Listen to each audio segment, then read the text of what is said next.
The ICC Cricket Hall of Fame was launched in 2009 in association with the Federation of International Cricketers Associations as part of the ICC Centenary Year celebrations. When you're talking about the greatest spin bowlers that ever lived, Shane Warne has to come right at the very top of the list. Well, Shane Warne is a good friend, but certainly during the times facing him in the middle, he was far from it. No, IVA Richards, he was the master blaster, as everyone knows. I was captain for England when Viv made what was then the fastest 100 of all time. I had to watch Brian Lara score 630, some ridiculous amount of runs on his own. The ICC Cricket Hall of Fame recognises the achievements of the legends of the game from cricket's long and illustrious history. Don Bradman was twice as good as anyone.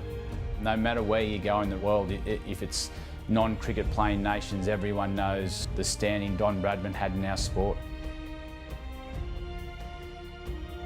An absolute all-rounder, I have to say, both on and off the field. The way he took on the opposition, either with his bat, either with the ball. If you remember the 100 he scored at the Oval, and it was an amazing 100 considering that he had torn his calf, but he just continued on. He'd never give up. Probably wasn't as gifted as some of that era.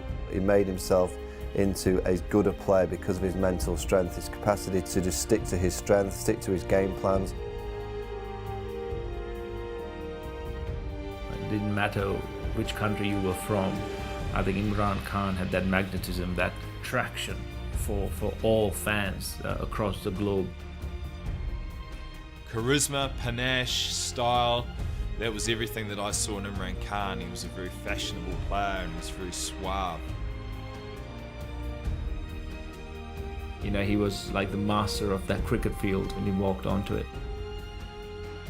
Bowled 400 wickets, 5,000 plus test runs, 250 plus one-day wicket. For me, a true game changer. Well, he was a wonderful all-rounder and his contribution to Indian cricket goes far beyond just his on-field performances. The initial intake of inductees were the 55 players named in the FICA Hall of Fame, which ran between 1999 and 2003. This is supplemented by a select group of inductions each and every year to join the roll call of honour.